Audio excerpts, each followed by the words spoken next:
Alright, hello everyone. Today we're going to be talking about the upcoming Taurus Cup number 2. Yes, we are finally redoing the entire cycle of Champions meets from the very beginning. For this track in particular, it's going to be a very typical corner CM situation, so expect to see all of your very common corner accelerations as per usual.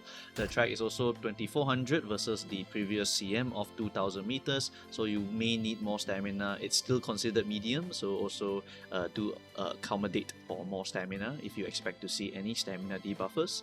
Take note that Glittering Star, the gold skill that you get from Make a New Track, can also give you some stamina recovery, so it's actually quite valuable. And also thanks to VF for telling me that apparently my other Top Gun has no more fast learner events during Lark and the Man scenario. Apparently they removed it for these two scenarios because there's no objective races. I don't really know what that means, but I'll just take it as the truth.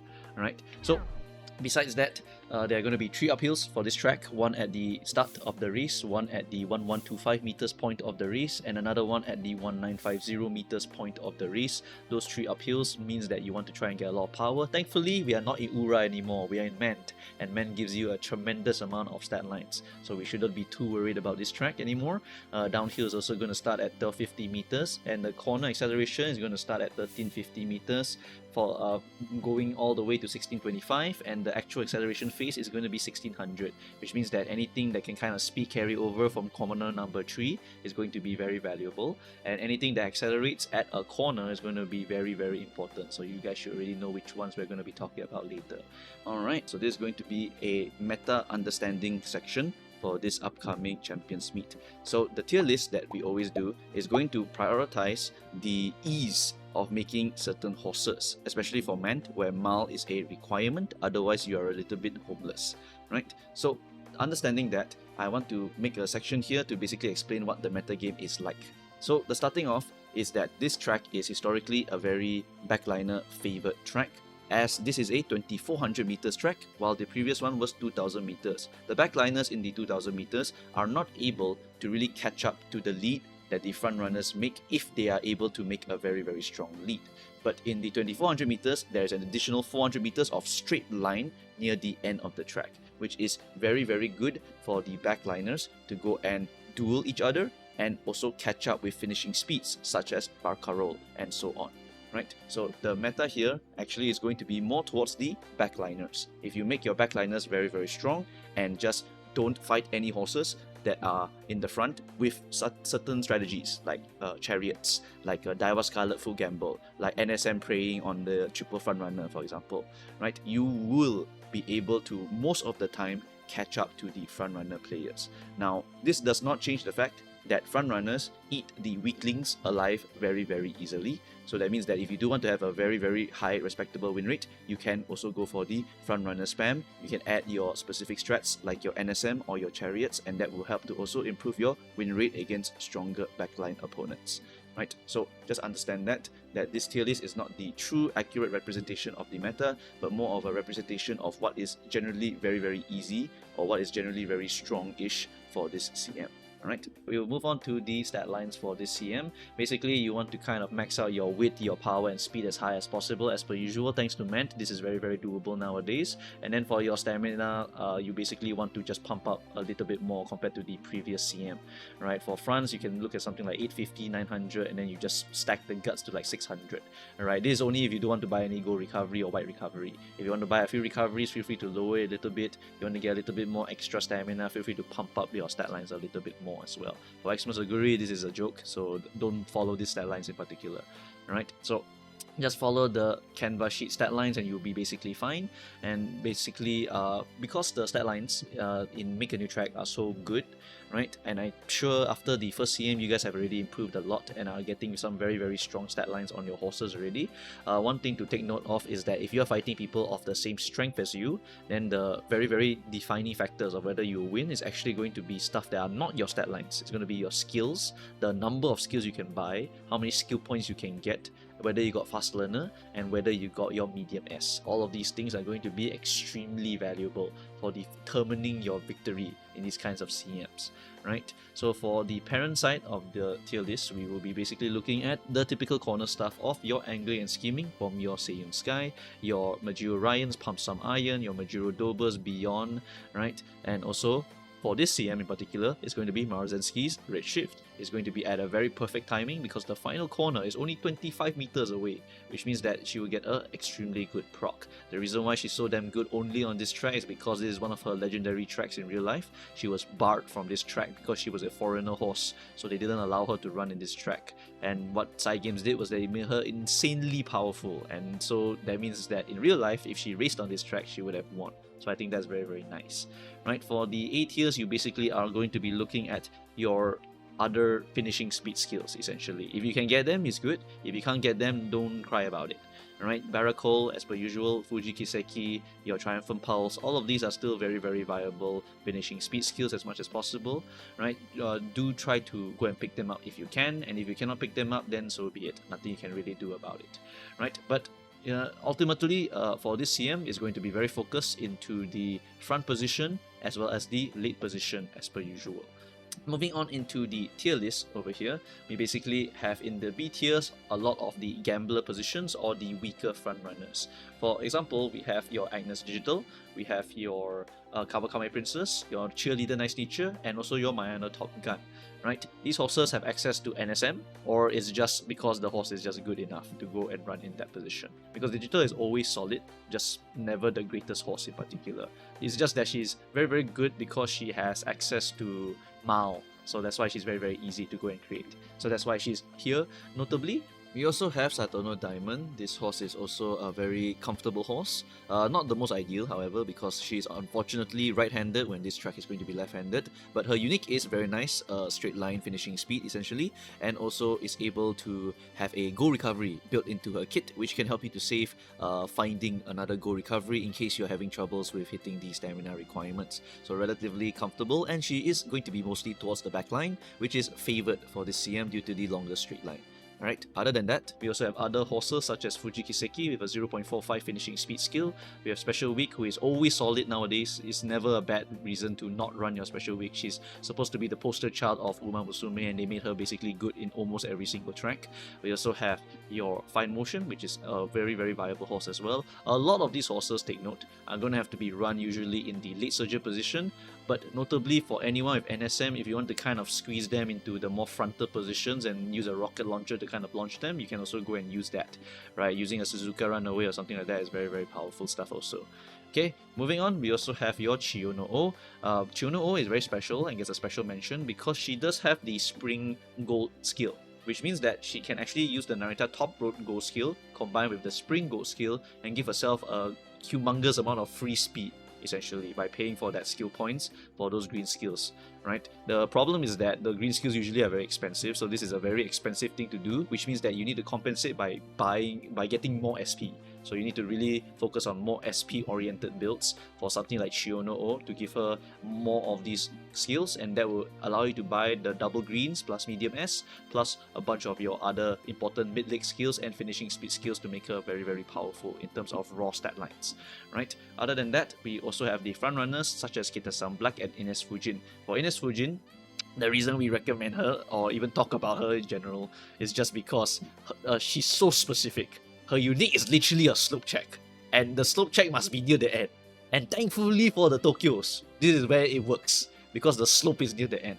So this is one of her only tracks that she can use for actually activating her unique. So if you do want to use her, this is kind of like the only time. So that's why she gets a special mention for being a usable horse for this track. So that's why she's here. Other than that, for Kita-san, why are you here? I thought you were along MooMooCows. Well, actually, for this track, she can actually kind of speed carry over with her unique. But you don't get the acceleration, you only get the speed part. So that kind of sucks. And also notably, on this track, there's going to be a lot of V-Bourbons and a lot of other horses with very strong mid-legs. I swear to you, you will see a Smart Falcon on this track. I swear to you, a Smart Falcon will just appear on this track. Okay, I know the Smart Falcon enjoyers, they are really insane. Whenever they see a medium or a mile and it's turf, they will just make it. Alright, so just expect to see those kinds of funky horses, and so Kita Sunblack is going to not really be the strongest horse to go and fight these kinds of horses, but she definitely is a viable horse if you can stack more mid-leg on her, so she can go and beat them in the early stages and secure the front position. For the A tier horses, we basically are going to be looking at something like stamina debuffers. Stamina debuffers are essentially going to be quite significant compared to the 2000 meters because the stamina requirements for this track is going to be higher. For the people that can only bear minimum stamina, the stamina debuffers existence can actually hurt you quite a bit, right? You will not be able to fully spurt, and the randomness of this can actually affect your win rate, but it's unfortunately still random. That's the problem, right? So Mystifying Murmur is still going to be very, very annoying, and of course sometimes they can also use the All-Seeing Eyes to kind of snipe you up to them, right? So just be wary of that. But thankfully, due to Man giving us extra stamina, I don't think it's going to be too hard to accommodate for a few stamina debuffers in your lobby. Alright, other than that, we also have a lot of typical good horses for this kind of CM over here. Our good old Gold Ship, our good old Xoguri, our good old New Year TM Opera O, good old Daiwa Scarlet. All of these are just good old reliables that can be used for these kinds of CMs, and they're just good because if you build around them, they are just very, very good or very generic. Right, Gold Ship can be run end closer and late surger because her unique lets her go really fast for very long. And that means that she can go from 9th all the way to 6, activate her gamble skill, go to 5, activate another gamble skill, go to 4, maybe activate another one there, I don't know, up to her, and then she just runs it all the way down. You can notably stack the Daring Strike on her, so that means you can get a crazy amount of speed and just run it down all the way from the back lines to the front lines. Alright, this strat is also somewhat usable on other horses if you want to. Right, it's just going to be a lot more effort because you do need to get very good mid-leg, otherwise this strategy will never work. Okay? Other than that, we also have the typical frontrunners, as Maru V Bourbon are very, very strong mid-leg horses, can secure the front very strongly, and for this CM, the frontrunners get Red Shift and Anglian Scheming, so that can help a lot in helping them to win, as long as they can secure that mid-leg very fast. Or you can use a rocket launcher, right? Just use a Suzuka or a Majuro Palmer if you want to, right? And just run it down all the way to the front and accelerate all the other horses behind, hit a Nimble Navigator or NSM, boom, now they run all the way to the end and they win, right? Very, very viable strategy also, right? For this track also, since the final corner is so good, right, you can actually pray for Unrestrained if you wanted to, right? And with Unrestrained comes Suzuka. Hello Suzuka, it's actually a possible place for you to go and win in this CM, right? The problem is that Runaway is on a Haru, so it's going to be a little bit more tricky for her to get the skill that she's looking for, right? Because Runaway is only available in our Haru, so it's probably not going to be very common. But I know some people back in the day who went back to our Haru, made Runaway Suzuka, and slapped Unrestrained on her, and they were still able to win because it is an Unrestrained plus Angling Scheming plus Red Shift CM, which means that they are able to actually win. Even though they go back to our Haru, they lose a lot of skill points and stat lines, but they are still able to win with their Suzuka just by sheer powerful willpower, right? So yeah, just take note that Suzuka is also another very strong viable horse because Unrestrained is back on the menu. You will have to go back to our Haru to make her run away, so I think that most of us will probably be using a regular frontrunner or probably using an even stronger frontrunner than a Suzuka for this track. Moving on to the S tiers over here, we have our typical Dominators. At this point, because we're getting so much stat lines from Ment, our stamina is not that big a deal. Dominator is going to be a little bit more stronger when you're fighting very strong enemies, but stamina debuffers are good when you're fighting weak enemies. But of course, if you use a speed debuffer, it kind of works on weaklings and strong people, so you can just use that all the way if you want to, right? The rest of the really, really strong horses are the ones with the powerful excels, the ones that actually hold them. Right, your Majuro Dober, your Majuro Ryan, all of these are strong excels innately. Your good old Maruzensky can be run wherever you want and activate the Red Shift, right? Can be late surgeon to get more excels if you wanted to, can be front runner to go and fight the other front runners and then activate her own Red Shift, and that is 0.4 versus their 0.2. So that's significant. Your Saiyan Sky can also give herself another 0.4 excel, and of course we cannot forget our good old Xmas Xoguri, who is not going to get a Demon Lord proc on this track, but will get a decent proc on this track. A 777 proc is going to be able to proc at a pretty decent time and will give her a little bit of extra acceleration, which is valuable enough for her. As per usual, you can run the horse as a Build-A-Bear character, run her end closer, daring striker, run all the way to 6, activate excels, play a late surger, just gamble the accelerations and then run her all the way to the end. Pace chaser, very easy to make, just slap in hydrate, your ignited spirit stamina, your pure heart, whatever other random recoveries for pace chaser, and pray for an earlier activation and use 777 as an emergency last activator, and then you can use a front runner and get angry and scheming and whatever. Just do whatever you want. Alright, there's literally no wrong way to do Xoguri as long as you know what you're doing. Alright, literally as long as you know which recoveries you're using for the final gamble, you basically are good to go already for Xoguri for this CM. Right, so no problems at all for me for any of the Xoguri variants that you want to use here. For the skills that we are going to be looking for frontrunners is the typical stuff, you just add redshift instead. Right, so 2 to 3 greens if you want, then groundwork, early lead, your golden early lead is going to be really valuable. Unrestrained is also really good for this CM if you want it. Final push is enough, but if you want you can get unrestrained also, up to you.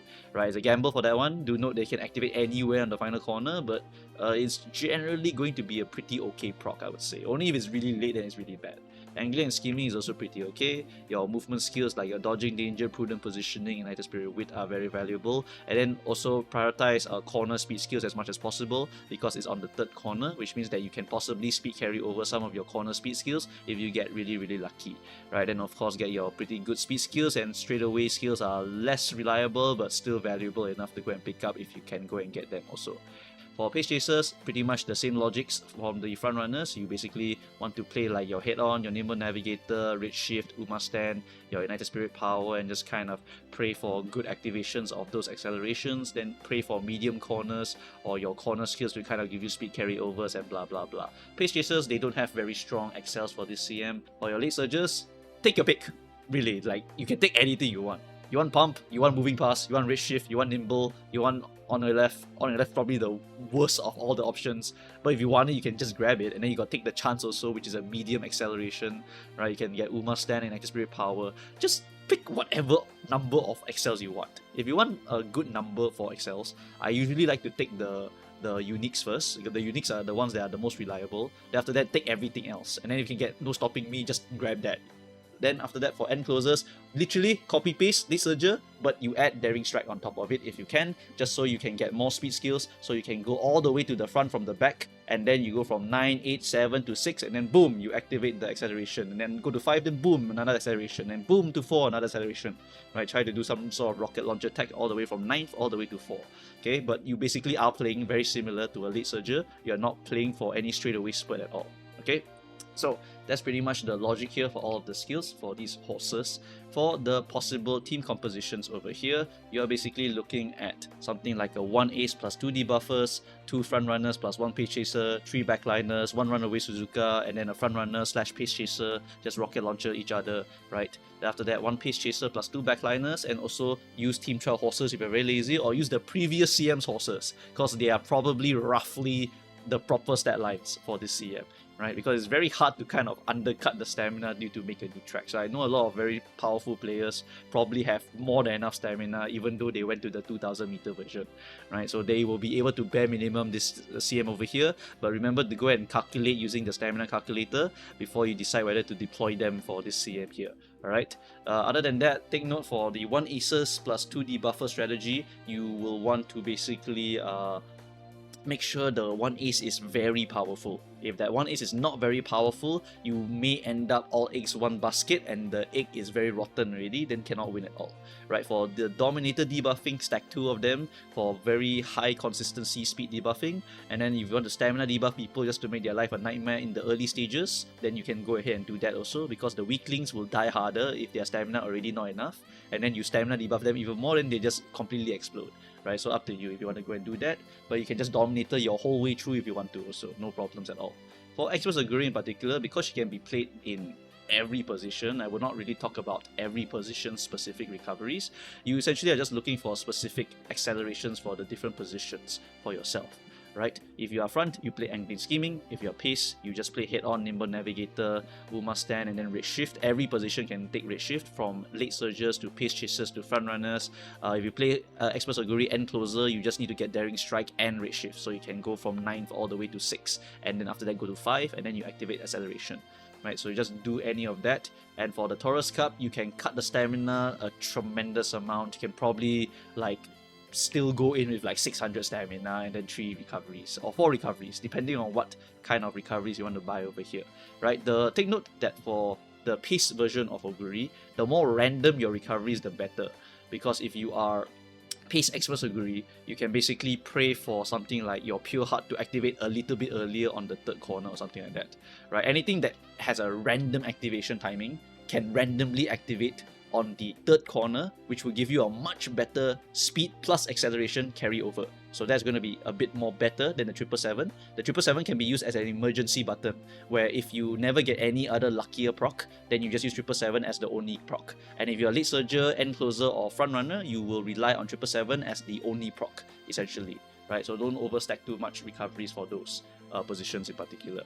Okay, so yeah, that's pretty much it, guys, for this entire video here. I wish you good luck with training your aces. Just do whichever method you want. I know make a new track is very, very tiring. I know a lot of you are going to get burned out because it's 1 hour per run, right? Even back in JP, a lot of people quit during make a new track, so don't worry about it if you're getting very, very stressed out already. The easiest method, just make an Expert Xoguri, slap in 2 Dominators, congratulations. You basically can go to A finals already, I guarantee you, right? As long as you make the Expert Xoguri, good. Alright, very important note. Must make sure you know which activator you're looking for, and must make sure the Expert Xoguri got enough width, got the medium S, got the correct Excel. Okay, don't come to me with a shit horse and then tell me my double dominator didn't get me to A finals. Okay, that one I will not accept. Alright, but anyway, regardless, good luck. Thanks for watching, guys, and if you have any other questions, feel free to go through my Ko-fi DMs, feel free to go through my Discord community. They are very, very experienced already, so they can help you very, very well. And of course, if you need me to answer your questions and you don't want to pay so much money, just go through my Twitch or YouTube live streams. Whenever I'm available, I'll try my best to stream and I'll try my best to answer your questions, but please don't spam in my chat because I don't really have enough attention span to look at every single person in the chat. Alright, so that's pretty much it, guys. Thanks for watching, good luck with the training, and I shall see you guys next time. Bye bye.